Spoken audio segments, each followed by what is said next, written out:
হ্যাঁ গাইস, আসসালামু আলাইকুম। আমি Hossain Ahmed Hasan, welcome to my channel. তো আজকে প্রায় 6 দিন পর আমি আমার ছাদে যাব। মানে আমি কয়েকদিন ঢাকার বাইরে ছিলাম, যে এই কারণে আমার ছাদে যাওয়া হয় নাই। তো আমার ছাদে যে কবুতর পাখিটাকে যা আছে সবগুলাকে দেখাশোনা আমার ছোটো ভাই করছে। যত ছোটো মানুষ ও কীভাবে দেখাশোনা করছে আমি জানি না, তাও আমি ওকে বুঝাই দেওয়া গেছে সব কিছু কীভাবে খাবার দিতে হবে, কোন সময় কী কী দিতে হবে। তো এখন আমি যাই সব কিছু চেক দিব, দেখবো সব কিছু ঠিকঠাক আছে কি না।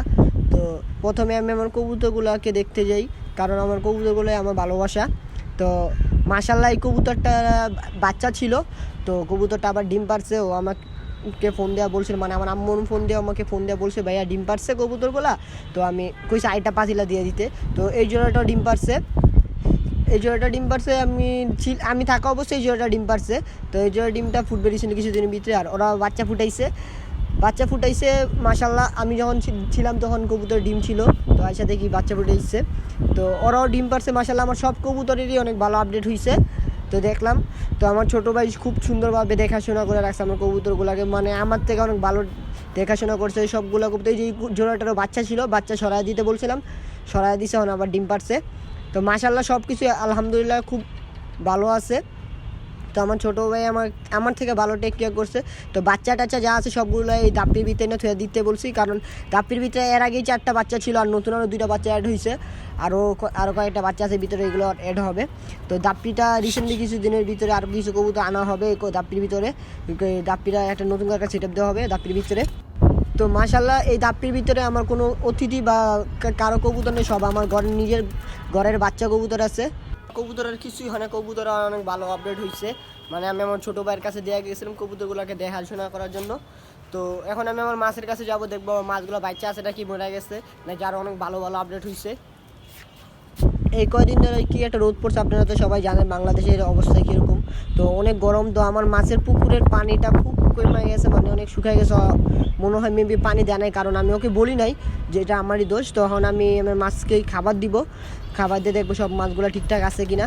তো মাছের পুকুরে একটা আমি জিনিস খেয়াল করছি, জিনিসটা হইতেছি গিয়া আমার যে কালো মলিগুলো আছে, কালো মলিগুলো বাচ্চা দিছে, অনেকগুলো বাচ্চা দিছে মাশাল্লাহ।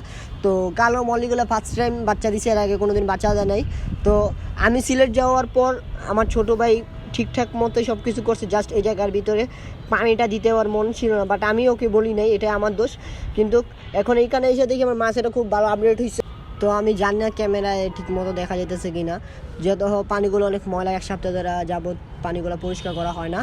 তো মাছের এই জায়গার ভিতরে সবগুলা মাছই খাবার খাইতে আসছে। মাছের অনেক ভালো আপডেট হয়েছে, মাছগুলো অনেকগুলো বাচ্চা দিছে, আর সুন্দর মতো আমার ভাই খাবার টাবার দিয়ে রাখতাম ছোটো ভাই। তখন আমি আমার পাখির কিছু আপডেট দেখাবো, আমার পাখির কীরকম আপডেট হয়েছে। মানে পাখির একটা বাচ্চা ফুটার কথা ছিল, তো আমি যা দেখি বাচ্চাটা ফুটছে কিনা। তো এখন আমি আমার পাখির ঘরের ভিতরে ঢুকছি। তো আমার এই জোড়াটার ডিম ছিল ভিতরে, ডিমটা ফুটার সময় হয়ে গেছে। তো আমি জানি না বাচ্চা ফুটছে কি না।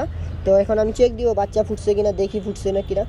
তো হ্যাঁ, বাচ্চা ফুটছে। মেবি আজকে আমি যেদিন গেছি ওই দিনই ফুটবে না, কারণ বাচ্চাটার পশম উঠে গেছে, এটা দেখা যেতেছে হবে ওর বয়স 6-7 দিন বয়স হবে। তো আমার এই জোড়াটার কিছু বলার নেই, ওরার মতো আছে, ওরা মানে মিটিং করে, বাট ডিম পারতেছে না কেন জানি।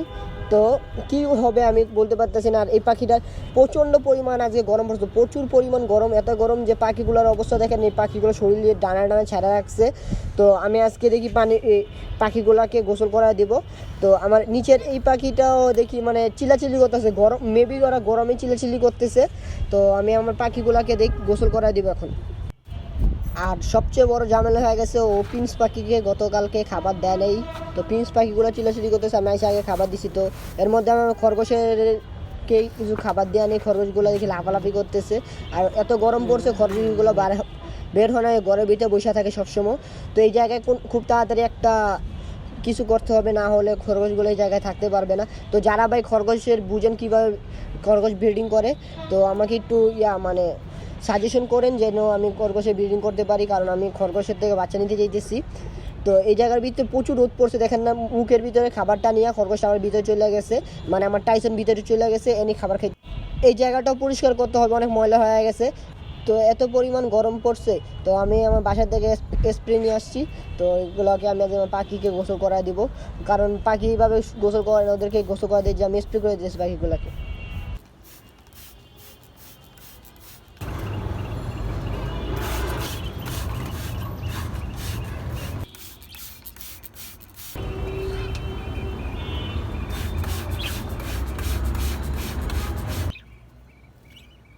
তো আজকের ভিডিওটি এই পর্যন্ত, আশা করি ভিডিওটি সবার কাছে ভালো লাগবে।